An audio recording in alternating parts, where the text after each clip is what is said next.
முட்டை பக்கோடா செய்ய போகிறோம். அதுக்கு 6 முட்டை எடுத்து வச்சுருக்கேன். 6 முட்டையை உடச்சி ஊற்றிக்கலாம். முட்டை கூட அரை கப்பு கடலை மாவு போட்டுக்கிடுங்க. கொஞ்சம் உப்பு போட்டுக்கிடுங்க, தேவையான அளவு உப்பு. மிளகுத்தூள் 1 ஸ்பூன் போட்டுக்கிடுங்க. ரிஸ்கை வச்சு நல்லா கலந்துக்கிடலாம். நல்லா கலந்தாச்சு. இதில் ஒரு 4 பச்சை மிளகாய் கட் பண்ணி வச்சுருக்கேன், சேர்த்துக்கிடுங்க.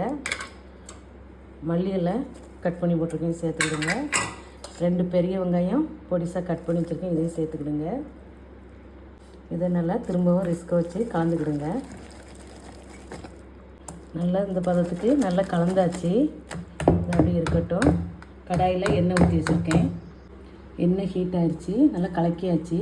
இந்த மாதிரி சின்ன கரண்டி எடுத்துக்கிடுங்க. சின்ன சின்னதாக ஊற்றிக்கலாம். இந்த மாதிரி சின்ன சின்னதாக ஒரு செகண்டில் வெந்துடும். இப்படி 2 பக்கம் மாற்றி போட்டாச்சு.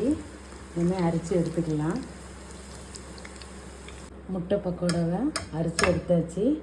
இந்த மாதிரி பவுலில் போட்டுக்கிடுங்க. சுவையான டேஸ்டான பாருங்கள், மொறு மொறுன்னு இருக்குது. முட்டை பக்கோடா சூப்பராக ரெடி பண்ணியாச்சு. இதே மாதிரி உங்கள் வீட்டில் செஞ்சு பாருங்கள், குழந்தைகளுக்கு செஞ்சு கொடுங்க. இந்த வீடியோ பிடிச்சிருந்தால் லைக் பண்ணுங்கள், ஷேர் பண்ணுங்கள், புஷ்பா குக்ஸ்க்கு சப்ஸ்கிரைப் பண்ணுங்கள்.